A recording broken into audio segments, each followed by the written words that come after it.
1절부터 13절까지를 통해서 예수님이 오신 목적, 예수님이 오신 목적이라는 제목으로 말씀을 전하겠습니다.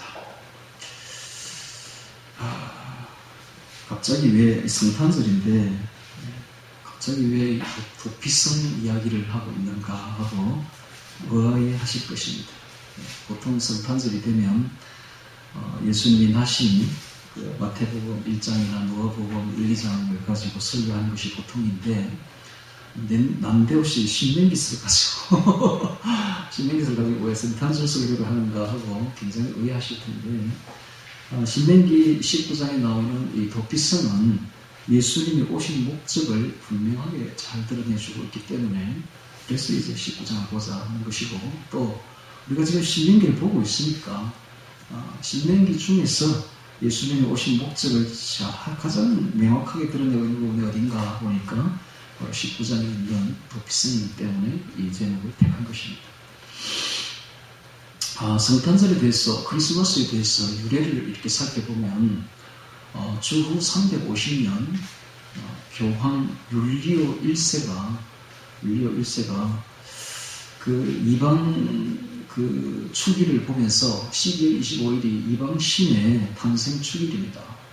정확히 말하면 니무로스의 아들이었던 담무스의 탄생일로, 담무스의 축일로 이것을 지냈죠. 그래서 담무스는 곧 니무롯입니다.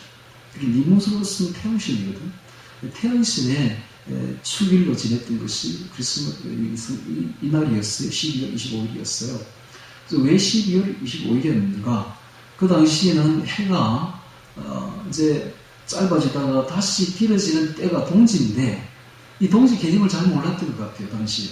그날이 우리는 이제 12월 22일로 보는데 당시에는 12월 25일로 봤던가 봐요. 그래서 태양이 새롭게 힘을 얻고 길어지는 시간이 12월 25일로 본 겁니다. 그래서 태양신의 생일이다 이렇게 본 거예요. 그 태양신이 니무롯이요 바로 담무스입니다. 그래서 이제 그 이방신 바벨론 종교에서는 굉장히 큰 축일로 그걸 지냈는데 예수님을 믿는 이 기독교가 로마에서 공인을 받아도 여전히 12월 25일을 이방신의 생일로 축일로 엄청나게 크게 지내고 있었습니다. 그러다 보니까 율리오 1세가 이래서는 안 되겠다. 정말 빛이요, 우리 삶의 빛이 되시는 참빛 되시는 예수님이 빛인데 태양이 무슨 빛이겠느냐 해서 예수님을 그 생일을 거기다가 맞추어 버린 겁니다. 그래서 진짜 예수님 이날 태어난 게 아니고 끼워 맞춰 버린 것이죠.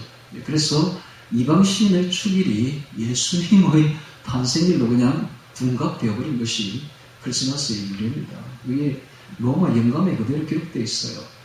그리고 이날이 12월 25일이 예수님의 생일이 아닌 것이 분명한 것은 성경도 그걸 다 정언을 하고 있습니다. 성경의 누가복음 2장 8절에 보면 목자들이 밤에 밖에서 자기 양떼를 지키더니 라고 말하고 있습니다. 목자들이 밤에 밖에서 자기 양떼를 지키는 때는 겨울이 아닙니다. 한겨울에는 절대로 밖에 양을 몰아내지 않습니다. 집안에 가두어 놓고 있죠, 추우니까. 그러니까는 예수님이 태어나신 그 때는 절대로 겨울이 아니라는 것이죠.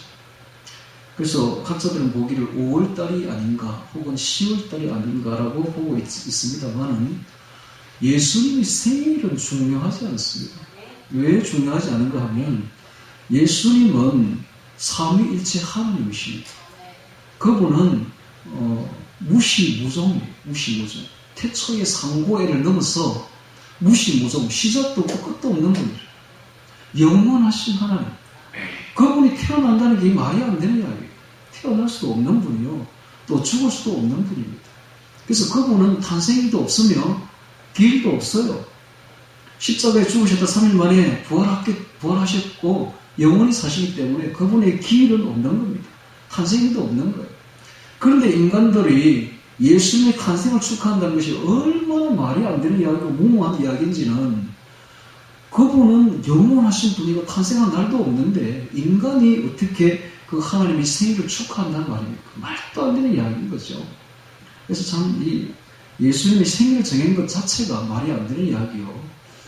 그 인간들이, 깨미 같은 인간들이 전능하신 하나님의 생일을 축하하겠다 하는 것 자체도 정말 웃기는 이야기입니다. 한마디로. 그러나, 그렇다면 이제 보통 요즘에 이제 교회들 중에는 성탄절 자체를 아예 없애버리는 교회도 많아요. 이걸 알고는. 이게 정말 잘못됐다. 이 재정 자체가. 해서 없애버리는 경우가 많은데, 그런 교회들은 이제 여러 가지 이유를 들고 있는데 그 중에 하나가 산타입니다. 산타크로스 할배, 산타크로스 할배 때문인데 이 산타가 예수님 자리를 완전히 그냥 다 차지해버렸어요. 지금은 예수님을 노래하고 예수님을 찬양하는 것이 아니라 산타를 높이고 산타를 찬양합니다. 이게 완전히 교회도 근데 여러분 교회도 여러분 그 산타를 옷을 입고 뭐 그걸 쓰시는데 정말 예수님이 마음이 찢어지는 겁니다. 그걸 보고 있으면 산타를 SANTA죠. 철자를 조금 바꿔보죠. 사탄입니다. 사탄. 사탄이 완전 사탄이야 이거. 우리는 절대로 산타를 들고는 안 됩니다.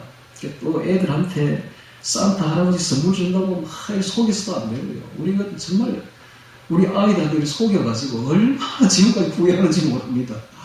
우리가 하면 좀 완벽하게 하는 성격들이라서 린이 이상하게 어릴 때에 그 애들한테 산타를 유치원에서 이리 왔더라고요. 산타 복장을 해가지고 수영 미리 해가지고 우리 모르잖아요. 선생님인 줄. 그래서 선물도 다 우리가 사준 건데. 그걸 완벽하게 속여버린 거야. 이 아이들이 중학교인가 뭐 고등학교 될 때까지 산타 있는 줄 알았대. 진짜. 그래서 진짜 와서 선물 주는 줄 알았대. 이거 완전히 예수님 자리를 산타가 뭐 대신해가지고. 이 정말, 그리고 또 상업주의가 얼마나 지금은 크리스마스가 아니라 완전히 상업주의에 완전히 매도되어버린 것이죠. 그래서 교회보다 세상이 더 즐거워합니다.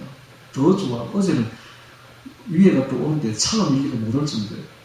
시내보니, 대구 시내보니 전부 차들이 밀려가지고 12월 24일 이브가 되면 그렇게 되죠. 이게 뭔가 이게 참 잘못됐다. 그래서 어떤 교회에서는 아예 성탄절 자체를 없애버리는 교회도 지금 생겨나고 있습니다. 그러나 성탄절이 중요한 이유가 있습니다. 왜냐하면 이 타이밍이 너무 절묘한 거예요.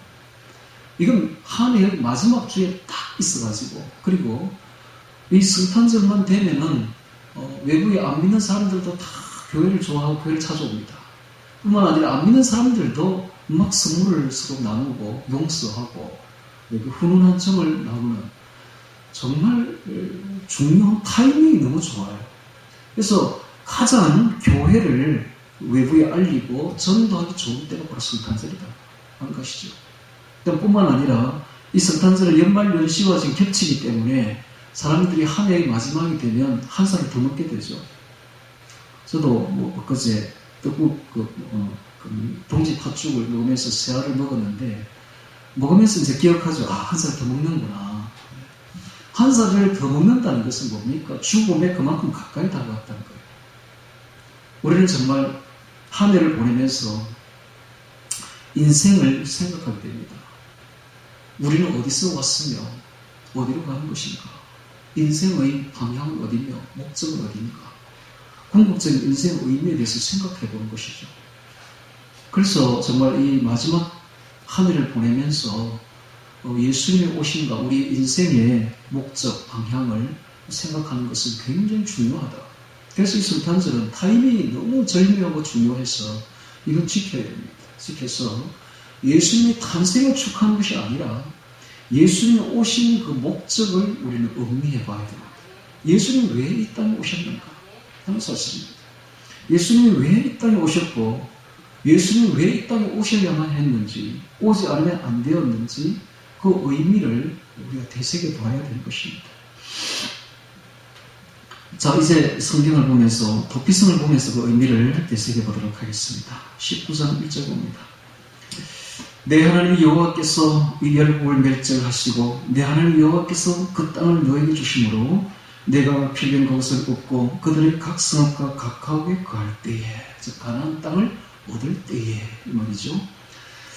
내 하나님 여호와께서 너에게 기업으로 주신 땅 가운데서 새 성읍을 너를 위하여 구별하고 되어 있는데, 여기 구별하고가 원어에 보면 이게 물건이나 땅에 대해서 붙이는 조사가 아니라 인격, 사람에게 붙이는 조사를 지금 붙이고 있는 거예요. 즉, 그 구별한 새 성읍이 어떤 지방이나 땅이 아니라 어떤 인격을 반영하고 있다.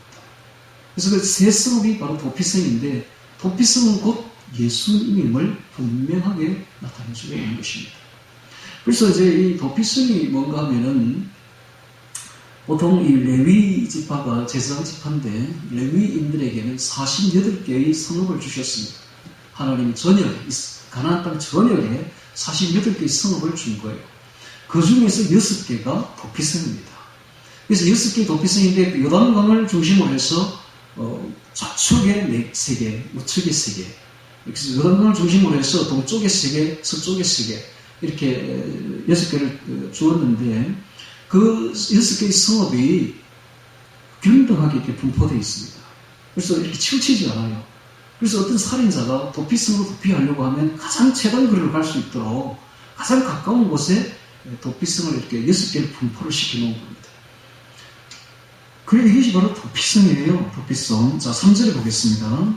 내 하나님 여호와께서 너에게 유업으로 주시는 땅의 전체를 3구로 분하여 그 도로를 닦고 무릇 살인자를 그 성읍으로 도피하게 하라 되어 있는데, 이 도로를 닦고, 도로가 몇 메다 도로냐면 넓이가 무려 14m짜리 도로예요. 요즘 같으면 2차선보다 4차선 정도 되겠죠. 4차선 정도의 넓이를 3, 4, 10이니까, 그죠? 4차선보다 조금 넓네요.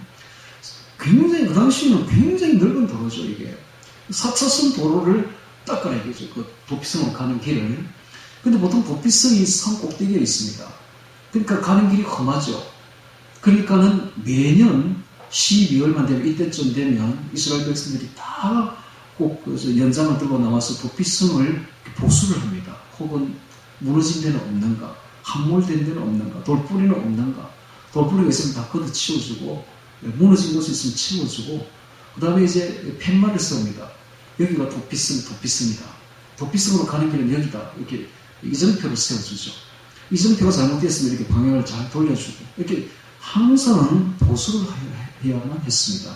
왜냐하면 살인자가 그쪽으로 빨리 도피를 할 수 있도록. 왜 이렇게 살인자를 이렇게 도피를 할 수 있도록 해야 했을까요? 자, 4절에 보겠습니다. 살인자가 그리로 도피하여 살만한 괜히는 이러하니 그 누구든지 본래 혐원이 없이 부지중에 그 이웃을 죽인 일, 가령 사람이 그 이웃과 함께 벌목하러 살림에 들어가서 손에 도끼를 들고 벌목하려고 찍을 때에 도끼가 자루에서 빠져 그 이웃을 맞춰서 그로 죽게 함 같은 것이라. 이런 사람은 그 성 중 하나로 도피하여 생명을 보존할 것입니다. 되어 있습니다. 하나님께서는 제6계명에서 10계명 중 제6계명에서 살인자는 반드시 살인하지 말라라고 말했습니다. 그리고 레위기서에 보면 살인자는 반드시 죽일지니라 라고 되어 있습니다. 하나님의 명령입니다. 하나님께서 죽이라고 하면 죽여야 돼요. 하나님께서 죽이라고 했는데 죽이지 않으면 큰 죄가 됩니다. 사울을 보십시오. 아말렉을 가서 진멸하라라고 말했는데 사울은 가서 진멸하지 않았습니다. 다 죽이지 않았어요.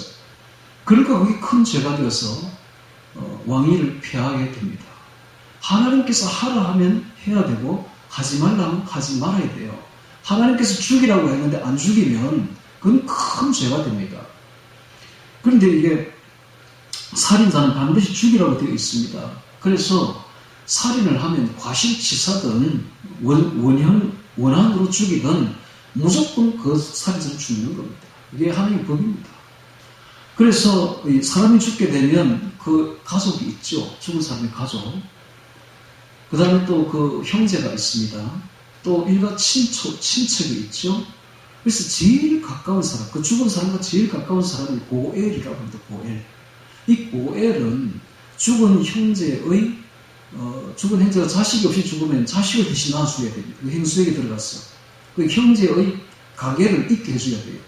또 형제의 재산이 없으면 재산을 주어서 그 재산을 물려줄 수 있도록 그 재산도 다 찾아줘야 됩니다. 이런 의무가 있는 사람이 고엘이에요. 근데 그 고엘이 이제 사람이 죽게 되면 고엘이 가만히 있지 않죠. 자기 형제가 죽게 되면 반드시 죽인 자를 죽여버립니다. 그래서 도피성을 만든 거예요. 과실치사든 무엇이든 상관없이 사람을 죽인 자는 반드시 죽게 되어 있었으므로 빨리 도피하지 않으면 그 고엘에게 잡히면 죽는 겁니다. 그래서 빨리 지금 피의 보수자가 복수하려고 쫓아오고 있기 때문에 재빨리 도피성으로 도피해야 됐습니다. 그래서 그 도로를 그렇게 넓게 닦고 그렇게 수리를 해서 가는데 어려움이 없도록 그 펜벌도 붙이고 이정표도 붙이고 해서 도피할 수 있도록 한 것입니다. 이게 바로 6개의 도피성이죠. 그러나 자 6절에 보겠습니다. 그 사람이 그에게 본래 형언이 없으니 죽이기에 합당치 아니하나 두렵건대 보수자의 마음이 뜨거워서 살인자를 따르는데 그 가는 길이 멀면 그를 따라 미쳐서 죽일까 하노라. 그렇죠? 이 사람이 사실 과실치사당할 죽일 마음이 전혀 없었는데 일을 하다 보니까 어떻게 내 의지와는 상관없이 사람이 죽어버린 거예요. 그래도 죽은 사람의 친척이 형제가 죽이려고 따라오니까 마음이 뜨거워서 그래서 이제 그 길이 멀면은 따라 미쳐서 죽기 때문에 그래서 6개를 분포를 한 겁니다. 가장 가까운 최단거리로 달려가서 목숨을 피하라고 한 것이 바로 도피성이죠. 자, 7절 봅니다. 그러므로 내가 너에게 명하기를 새 성읍을 너를 위하여 구별하라 하노라. 내 하나님 여호와께서 내 열조에게 맹세하신 대로 너의 지경을 넓혀 너의 열조에게 주리라고 말씀하신 땅을 다 너에게 주실 때에 또 너가 나의 오늘날 너에게 명하는 이 모든 명령을 지켜 행하여 내 하나님 여호와를 사랑하고 항상 그 길로 행할 때에는 이 셋 외에 새 성을 더하여 내 하나님 여호와께서 너에게 기업으로 주시는 땅에서 무제한 피를 흘림이 없게 하라. 이같이 하면 그 피가 너에게로 돌아가지 아니하리라 라고 되어 있죠. 자, 이 도피성에 도피한 사람은 이제 자기가 과실치사임을 증명을 해야 됩니다. 재판을 받아야 돼요. 그래서 이제 재판장 앞에 나아가게 되죠. 나가면 거기는 도피성에는 제사장이 있습니다. 제사장 앞으로 나아가서 재판을 받게 됩니다. 해서 자기가 전혀 원한이 없었고 그 다음에 손에 그 죽이는 무기도 없었고 이걸 증명을 해야 됩니다. 그렇게 해서 과실치사임이 드러나면 이 사람은 죄를 용서를 받는 거예요. 그리고 그 안에서 살게 됩니다. 밖으로 나가면 죽습니다. 밖으로 나가면 죽습니다. 그래서 그 안에서 평생을 살아야 돼요. 근데 언제까지 사느냐? 대제사장이 죽을 때까지 그 안에서 살아야 됩니다. 사는데 그 사람이 먹고 자고 뭐 살고 하는 이 모든 그 일용품이나 음식은 도피성 안에서 다 제공이 됩니다. 제공이 됩니다. 왜 제공이 되느냐 하면 이 도피성 자체가 레위인의 성읍이라고 그랬죠. 레위인의 성읍은 한 지파가 다 도와주는 거예요. 매년. 그러니까 그 레위인들은 11지파가 도와주는 것으로 먹고 살며 그 자녀분을 또 이 죄인이 먹고 같이 먹고 살면서 살게 되는 것입니다. 그러다가 만약에 도피성에서 나가게 되면 죽는 거예요. 그래서 도피성 절대 나가면 안 됩니다. 그 안에서 살아야 됩니다. 그러다가 대제사장이 죽게 되면 이 도피성에서 이제 자유로워집니다. 나와서 자유롭게 죄를 완전히 사함받고 살 수가 있는 제도가 도피성 제도예요. 자, 이것이 이제 이 도피성인데 그 뒤에도 마지막으로 한번 보고 이야기합시다. 11절에 그러나 만일 사람이 그 이웃을 미워하여 엎드려 그를 기다리다가 일어나 쳐서 그 생명을 상하여 죽게 하고 이 한 성으로 도피하거든. 이거 뭡니까? 일부러 고의로 죽였다 이 말이죠. 고의로 살인했거든. 그 본 성읍 장로들이 사람을 보내어 그를 거기서 잡아다가 보수자의 손에 넘겨 죽이게 할 것이라. 너의 눈이 그를 긍휼히 보지 말며 무제한 피 흘린 죄를 이스라엘에서 지하라. 그리하면 너에게 복이 있으리라. 그러니까 아무리 도피성에 도피해도 고의로 사람을 죽였다. 그러면 반드시 잡아다가 죽이라고 말하고 있습니다. 하나님께서 죽이라고 했을 때에 죽여야 됩니다. 살인자는 반드시 죽여야 돼요. 그런데 죽이지 않으니까 오늘날 문제가 되는 겁니다. 하나님이 죽이라 하면 죽이는 것이 선의의 진리입니다. 자, 오늘 이게 도피성을 이렇게 보았는데 이 도피성, 바로 무슨 의미를 가지는 것인지 우리 깊이 한번 생각해 봐야 됩니다. 첫 번째로 우리 생각해 보게 될 것은 예수님이 도피성입니다. 우리의 도피성. 그래서 예수님이 어떻게 우리의 도피성이 되는가? 우리가 하나님을 그동안 믿지 않았고 또 하나님을 무시했고 하나님의 말씀을 거역했고 하나님이 없는 것처럼 무시했다는 것은 바로 하나님을 죽인 겁니다. 하나님을 살인한 것이죠. 우리가 바로 살인자예요. 우리 죄 없는 사람이 없어요. 죄 중에 제일 큰 죄가 하나님을 무시하고 하나님 말씀을 안 듣고 하나님 명령을 거역하고 하나님을 무시하고 이게 바로 하나님을 죽이는 거예요. 그러므로 하나님을 죽인 자는 반드시 죽는 법입니다. 그래서 죄 없는 사람이 없어요. 이 세상에 있는 모든 사람들이 다 죄인 중에 죄인들입니다. 그러니까 반드시 죽여야 되는데 누가 죽이는가? 하나님의 친척이 하나님의 가장 가까운 자가 와서 죽이는 거예요. 하나님은 세 분으로 이루어져 있는데 성부, 성자, 성령 하나님이죠. 성부 하나님의 가장 가까운 사람이 누굽니까? 분이 누굽니까? 바로 성자 예수님이죠. 성자 예수님이 이 땅에 오시면 무슨 일을 해야 됩니까? 원수들을 잡아 죽여야 되는 것입니다. 즉 우리 모든 세상 사람들을 다 죽여야만 되는 거예요. 이게 심판입니다. 심판.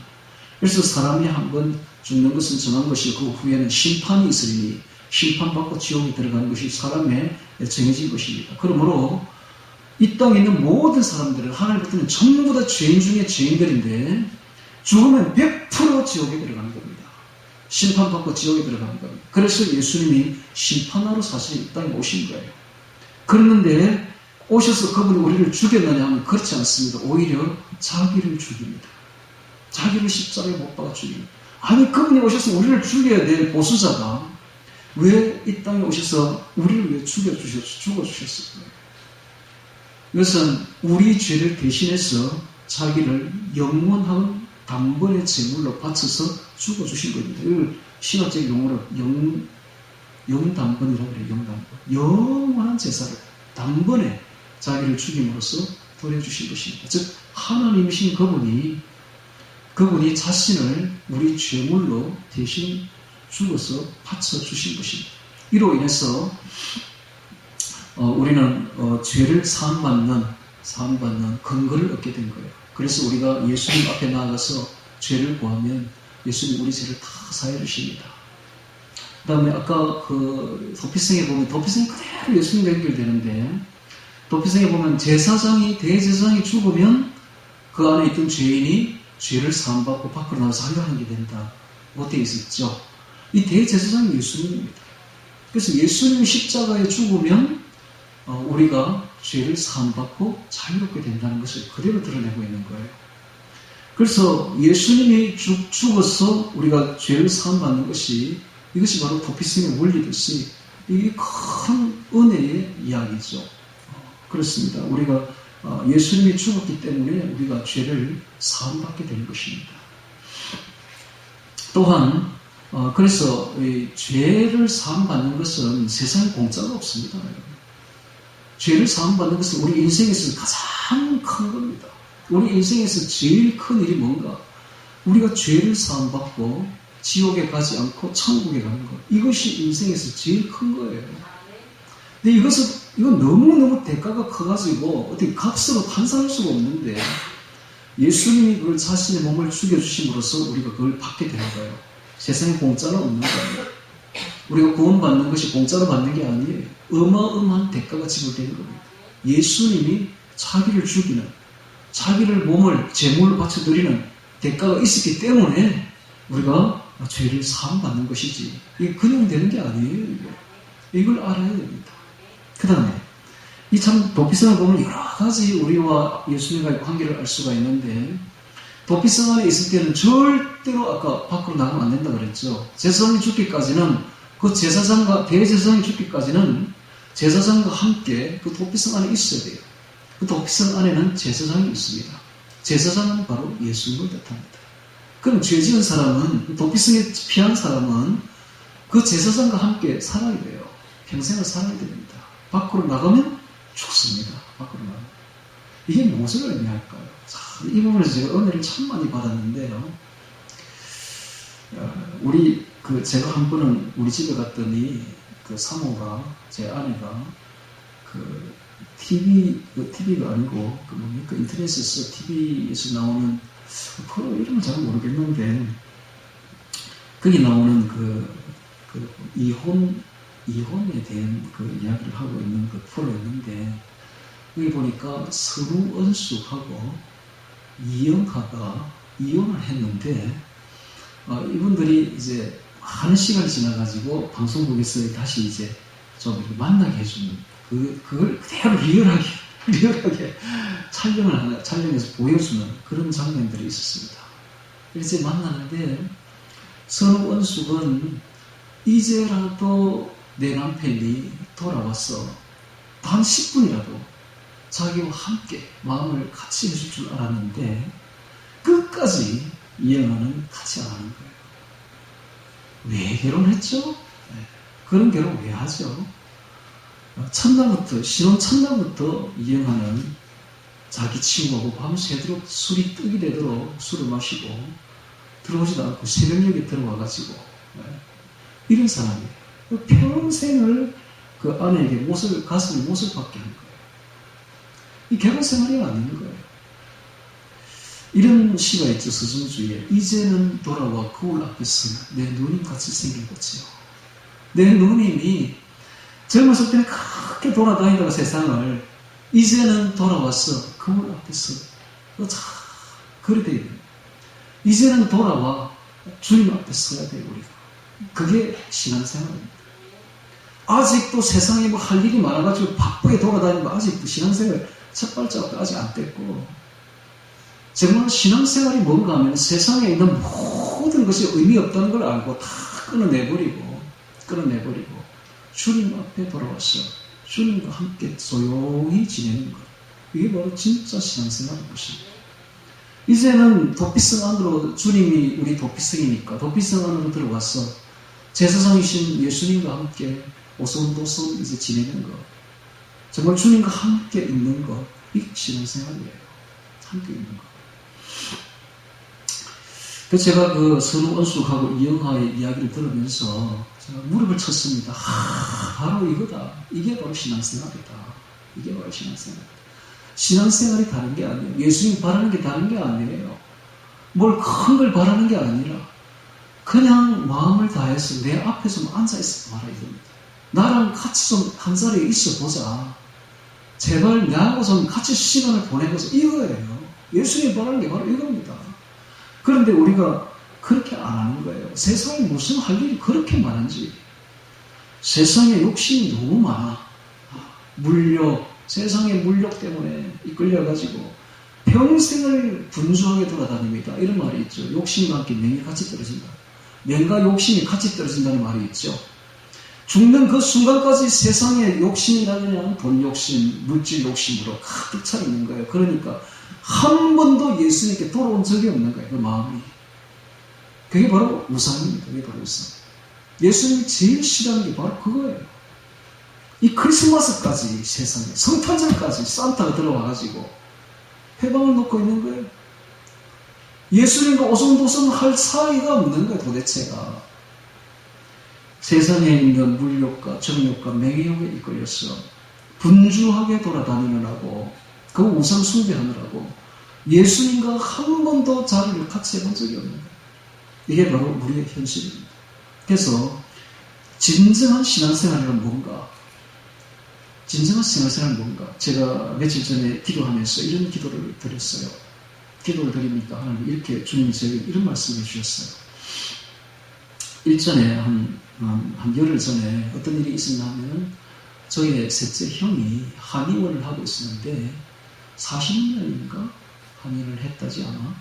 40년 한의원을 종업을 했어요. 뭐 여러 가지 이유가 있겠죠. 종업을 했는데 퇴직을 한 거죠. 말하자면 퇴직을 했는데 제가 이제 기도를 하니까 주님께서 저에게 이런 말을 해요. 너도 이제부터 퇴직해라. 너도 이제부터 퇴직해라. 이러는 거예요. 그 말이 너무 어려서러워가지고 주님 맞습니다. 저도 퇴직합니다. 저 퇴직했어요. 그랬어요. 네, 퇴직했는데 마음으로 퇴직한 거죠. 근데 그게 그렇게 기쁠 수가 없어요. 여러분 퇴직을 했다는 건 뭡니까? 이제는 세상 일을 손을 놨다는 거예요. 이제 세상 일에 바쁠 게 없는 거야. 쫓길 것도 없는 거야. 퇴직했는데 뭐 편안한 거예요. 어디에 관심이 있겠어? 퇴직했으니까 예수님께 이제 관심이 있는 거야. 세상 일은 이제 끝나버린 거예요. 내 인생에서. 물론 세상 일을 합니다. 하지만 내 마음은 온전히 예수님께 갑니다. 바로 그래야 됩니다. 이게 신앙생활입니다. 이게 신앙생활입니다. 그래서 전에는 사무실 출근하기 전에 여기 오면 바빠가지고 혹 무슨 일이 없나 싶어가지고 빨리 찬양하고 기도하고 내려갔는데 요새는 안 그래요. 요새는 사무실 일이 없으니까 퇴직했으니까 여기 꿇어앉아 한참 기도합니다. 주님이 이래요. 네가 이렇게 내가 편안한 시간을 가져본 지가 언제였더냐. 내가 이렇게 되기를 정말 바랬는데 이제야 돌아왔느냐. 우리가 참 신앙생활을 한다 해도 얼마나 세상 일에 바빠가지고 그죠? 세상 일에 바빠가지고 주님을 제대로 보지를 못한 시간이 얼마나 많았습니까? 그래서 이제는 도피성으로 도피해서 세상에 나가지 말고 주님과 함께 동행해야 됩니다. 세상에 나가서 이렇게 분주하게 욕심을 부리고 욕심을 따라간다는 것은 그걸 뭘 뜻하는가 하면 주님과의 관계가 소원했었다든지 조금 혹은 주님과의 관계 속에서 세상 일이 좀 들어왔다는 이런 정도가 아닙니다. 주님과의 관계 끝났다는 거예요. 흑과 백입니다. 흑과 백의 논리예요. 이 영적 세계는. 그러니까 완전히 이쪽 아니면 저쪽이 중간은 없는 거예요. 마음이.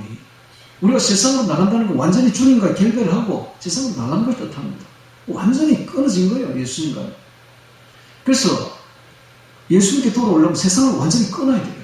세상의 일을, 세상의 탐심을, 세상의 정욕을, 세상의 명예욕을 완전히 끊어내야 됩니다. 끊어내고 주님과 이제는 완전히 100% 올인해야 돼요. 이제는 퇴직해야 돼요. 돌아와야 돼요. 제 머리는 무엇을 뜻하는지 여러분은 잘 아시기 바랍니다. 그렇다고 완전히 직업 때려치우고 교회 오라는 말이 아니죠. 그 말이 아닙니다. 마음이 그렇게 돼야 된다. 그러면 얻는 게 있어요. 평안을 얻습니다. 지극히 높은 곳에서는 하나님께 영광이요, 땅에서는 사랑을 입은 사람들 중에 평화로다. 평화를 얻게 됩니다. 너무너무 큰 평화를 얻게 돼요. 그러고 난 뒤부터 제 마음에 진실로 없었던 평화가 들어왔습니다. 여러분, 우리 도피성 안에서 평화를 얻기 바랍니다. 이제는 세상과 단절하기 바랍니다. 퇴직하기 바랍니다.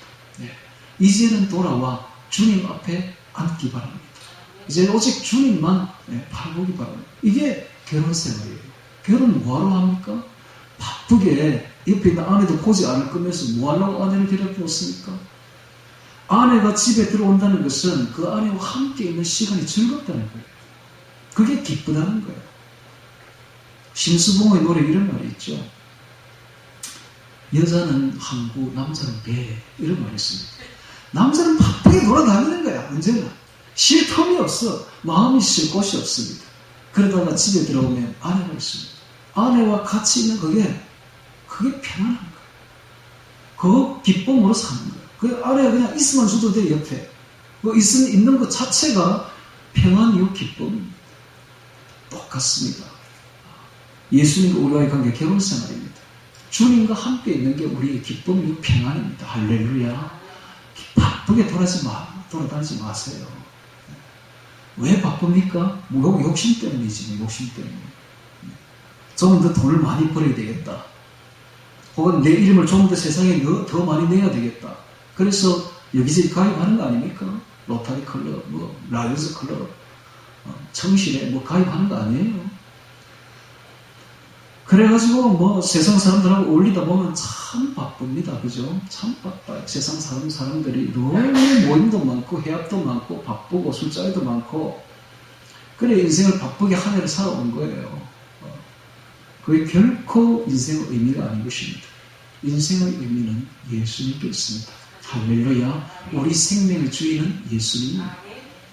딱 죽고 나면 알아요. 죽기 전에 몰라요. 죽고 나면 인생의 방향이 영혼의 항방이 정해져 있는데 지옥 아니면 천국입니다.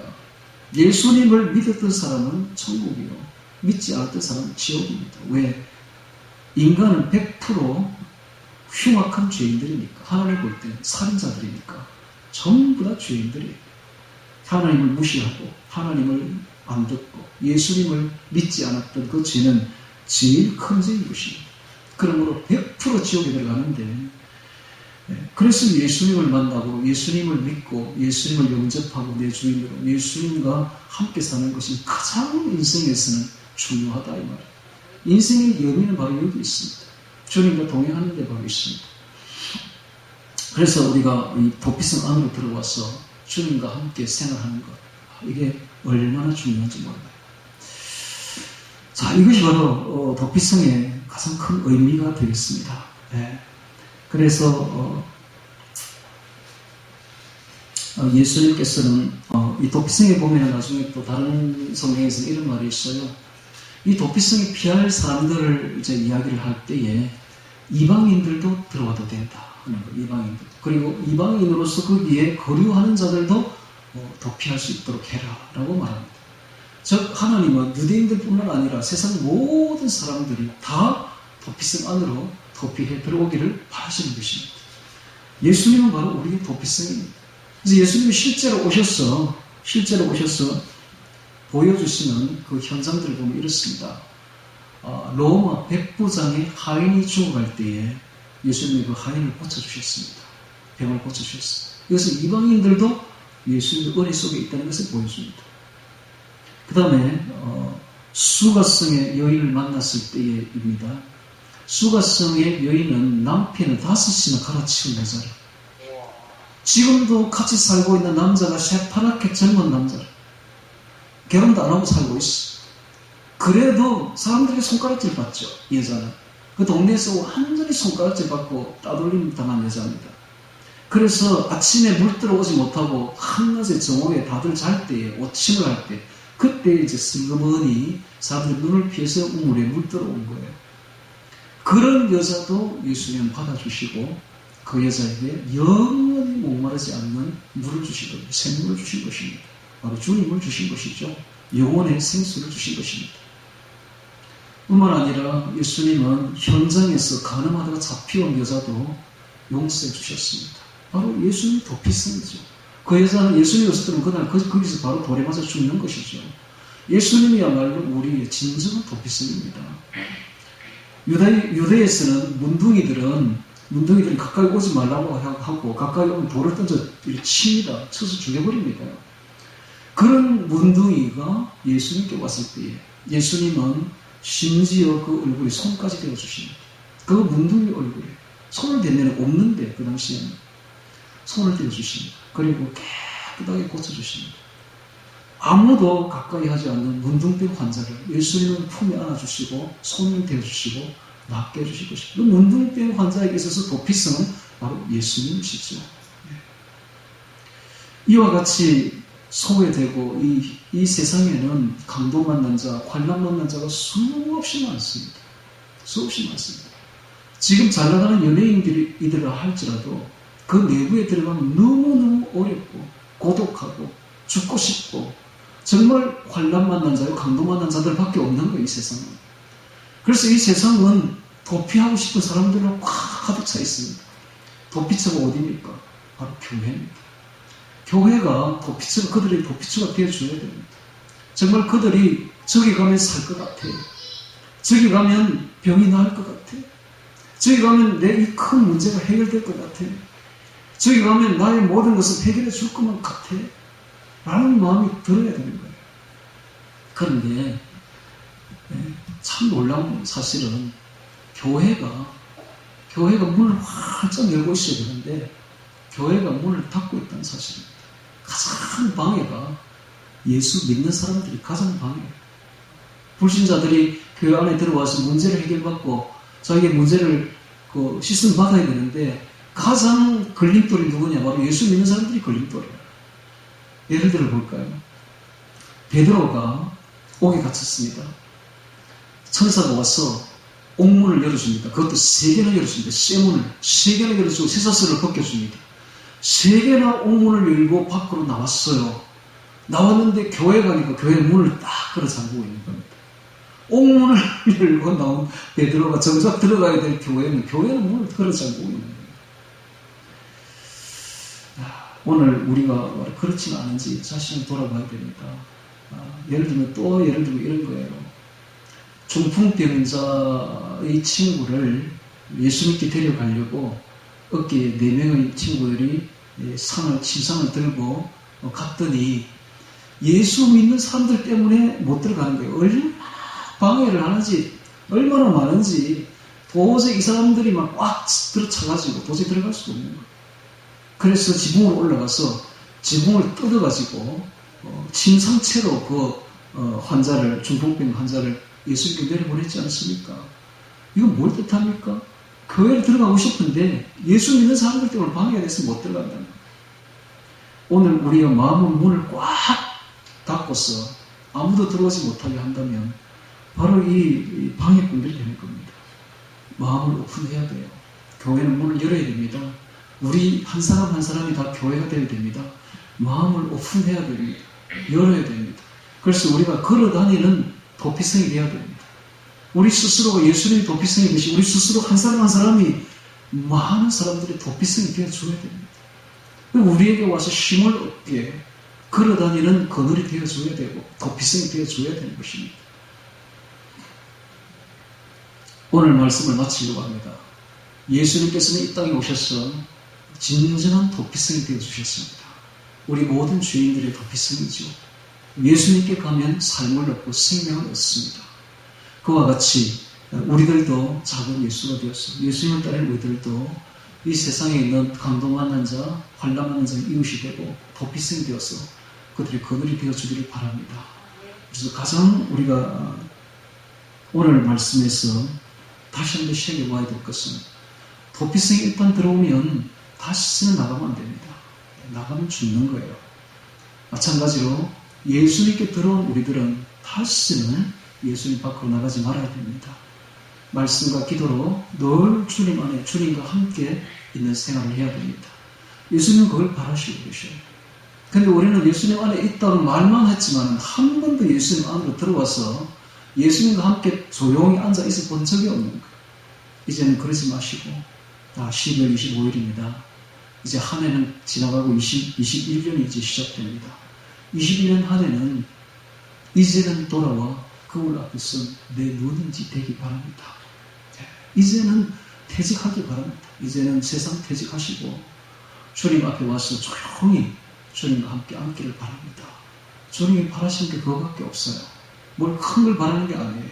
뭘 많이 가져오라는 것도 아니고 뭐 엄청난 걸 요구하는 것도 아닙니다. 주님은 단지 우리가 세상과의 연을 다 끊고 우상 숭배 다 끊어내고 세상의 연인들 다 끊어내고 이제는 참 연인이신 예수님 앞으로 와서 예수님을 기뻐하고 즐거워하며 예수님과 함께 있어보자는 겁니다. 가만히. 그걸 원합니다. 그렇게 해서 진정한 예수님과의 결혼 생활을 해보자는 거예요. 2021년에는 주님과의 아름다운 결혼 생활이 되시길 주의 이름으로 축원합니다. 자, 오늘 말씀 도피성 기억하며 기도드리겠습니다.